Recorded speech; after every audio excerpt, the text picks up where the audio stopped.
રાજ્યમાં વરસાદની લાંબી ખેંચના કારણે ખરીફ સિઝન પર ગંભીર અસર જોવા મળી રહી છે। આંકડાઓ સ્પષ્ટ દર્શાવે છે કે ગત વર્ષની સરખામણી આ વર્ષે કુલ વાવેતરમાં 63%થી વધુનો ઘટાડો નોંધાયો। ખેડૂતો ખેતરો તૈયાર કરી ચૂક્યા છે, બિયારણ, ખાતર અને દવાઓ પાછળ મોટું રોકાણ પણ કરી ચૂક્યા છે, પરંતુ મેઘરાજા ન વરસતા વાવણી અટવાઈ ગઈ છે। સૌથી વધુ ચિંતાજનક સ્થિતિ તેલીબિયાના પાકોમાં છે। મગફળીના વાવેતરમાં લગભગ 90% ઘટાડો અને તલના વાવેતરમાં 100% ઘટાડો નોંધાયો છે, તેવા પ્રકારના આંકડા સામે આવ્યા। કપાસ જેવા કચ્છના મુખ્ય રોકડ પાકમાં પણ 43%થી વધુ ઘટાડો ખેડૂતોની ચિંતા વધારી રહ્યો છે।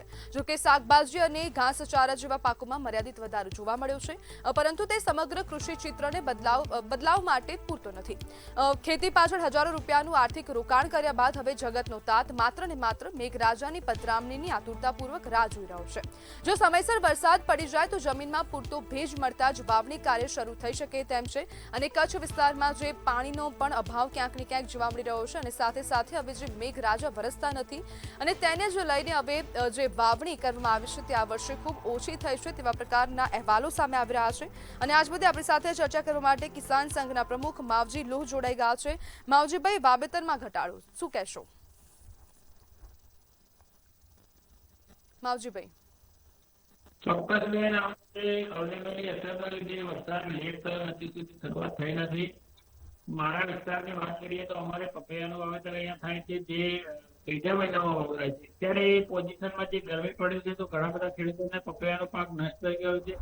મગફળીમાં અમે પિયતથી અત્યારે વાવવાની શરૂઆત કરી છે અમુક ખેડૂતો, તો એ પણ વધારે ગરમીને લીધે ભેજ ઉડી જાય છે અને ઉગવાના પ્રોબ્લેમ થાય છે, એટલે ખેડૂતોનું બિયારણ પણ નિષ્ફળ જાય છે।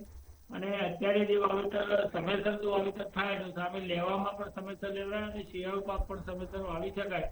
એટલે અત્યારે સમયસર વરસાદ નથી, એટલે વાવેતર લેટ થવાનું છે અને અત્યારે ખેડૂતોને એના લીધે ખૂબ નુકસાન થઈ રહ્યું છે। જે બિયારણ અમે ખરીદ્યું છે, ખાતર ખરીદ્યું છે, જે વાવીએ તો પણ નુકસાન છે અને ના વાવીએ તો પણ નુકસાન। માવજીભાઈ, હવે વરસાદ હજુ પણ મોડો પડે તો કયા કયા પાકને નુકસાન થવાની ભીતિ છે? ચોમાસામાં જે બધા જ પાકો અમે વાવીએ છીએ એમાં વધારે મગફળીનું વાવેતર થાય છે, તલનું વાવેતર થાય છે, ગવારનું પણ વાવેતર થાય છે, શાકભાજીના પણ વાવેતરો થતા હોય છે। એ તમામ પાકો ઉપર આની ખૂબ મોટી ભયંકર અસર થવાની। માવજીભાઈ, હવામાન વિભાગ દ્વારા આગામી 7 દિવસ માટે વરસાદની આગાહી કરવામાં આવી છે કે ગુજરાતમાં હવે વરસાદ જોર પકડશે, તો આપને શું લાગે છે કે ખરેખર વરસાદ પડશે, અને જો આ વરસાદ પડશે તો ખેડૂતોને આનાથી ફાયદો થશે?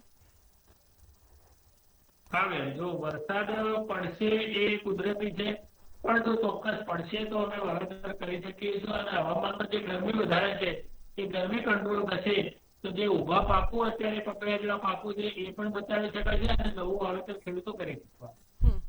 માવજીભાઈ, ખેડૂતોને હાલ તમે શું સંદેશો આપવા માંગશો?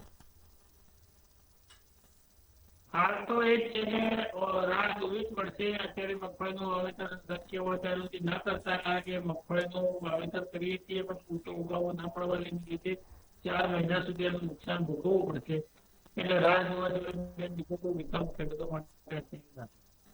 માવજીભાઈ, હવે રાજ્યનો ખેડૂત હાલ એટલો સક્ષમ છે કે તે આવનારા સમયમાં ફરીથી વાવેતર કરી શકે આર્થિક રીતે?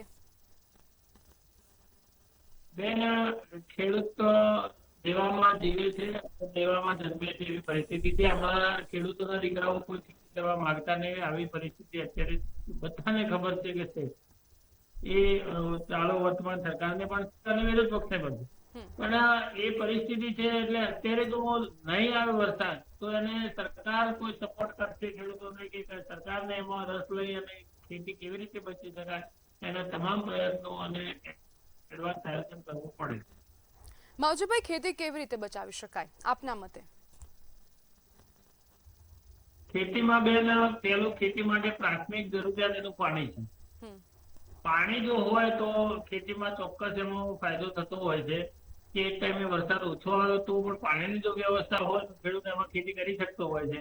એટલે પાણી માટે જેટલું પણ કરી શકાય, જાણે કે અત્યારે તળાવ યોજના ભરવાની યોજનાની જાહેરાત કરી છે, પરંતુ હજી શરૂઆત નથી કરી, તો એ તળાવો ભરાય, પાણી રિચાર્જ થાય અને જો પાણીનો વિકલ્પ ગુજરાતમાં રહે તો અમે સારી એવી ખેતી કરવા માટે સક્ષમ છીએ। માવજીભાઈ, હવે તંત્રનું કહેવું છે કે કચ્છના અંતરિયાળ વિસ્તારો સુધી કે પછી છોટાઉદેપુર હોય કે પછી ડાંગ વિસ્તાર હોય, દરેક જગ્યાએ પાણી પહોંચાડવામાં આવી રહ્યું છે. ખેડૂતોને પૂરતા પ્રમાણમાં પાણી મળે છે. આ નિવેદન સાથે તમે કેટલા સહમત છો? રિયાલિટી અલગ છે. મારા વિસ્તારમાં કચરા દાંતીવાળા લાઈન છે, એના તળાવો શિયાળામાં એકવાર ભર્યા હતા થોડા અને ઉતરી ગયું પાણી. હજી સુધી બીજી વાર પાણી આવ્યું જ નથી. એટલે અત્યારે કોઈ જગ્યાએ નહેરોમાં પાણી નથી, કોઈ જગ્યાએ તળાવ ભરેલા નથી અને બધી જ જગ્યાએ પાણીની સમસ્યા છે, એ ચોક્કસ વાત. જી બિલકુલ માવજીભાઈ, જોડાવા બદલ આપનો આભાર.